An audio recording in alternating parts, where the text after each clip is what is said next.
So this is what I typically sell for a B5 or a B7.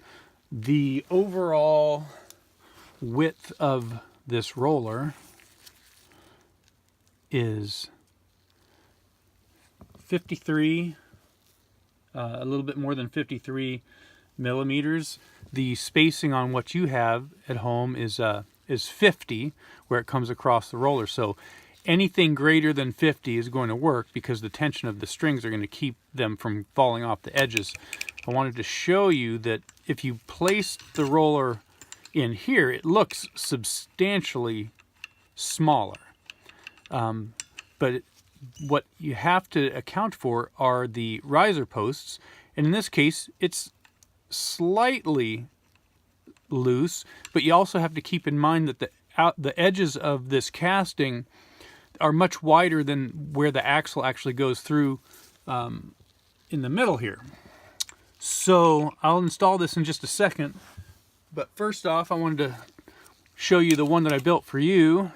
Specifically, the roller is 54.6 millimeters. The overall spacing is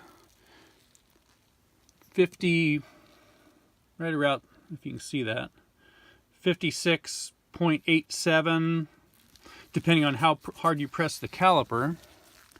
You'll notice if I place it in here, it also looks substantially loose, but keep in mind that what you have to really test is this part, and at this point I have no wiggle room. We'll install it in a minute and see what that looks like, but keep in mind also that part of the design is that the stabilizer is to pivot back and forth freely, so aside from the rolling it also pivots.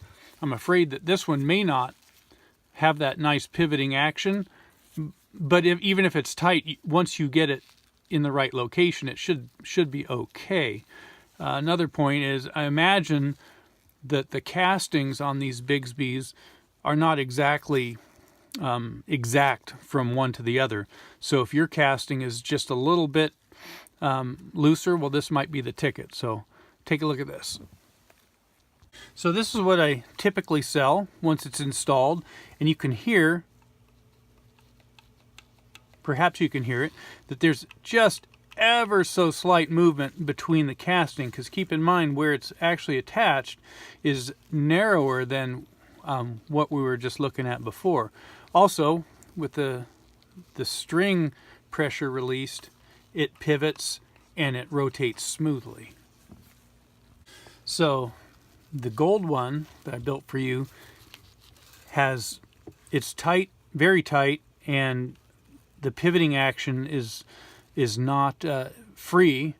And I also notice that as I take the tension off the strings, the roller does not want to roll, because right now the links are pressing in on that roller. I am a little bit nervous sending this to you and letting you try it, because I really believe that this one, as well as maybe the last one that I sent you, is closer to an actual fit. Keep in mind the last one I sent you, as long as the roller is more than 50 millimeters in length, you shouldn't have a problem. So I guess what I'm asking you is to install the last one I sent you first, because I can still shorten this one just a little bit to make sure that it fits.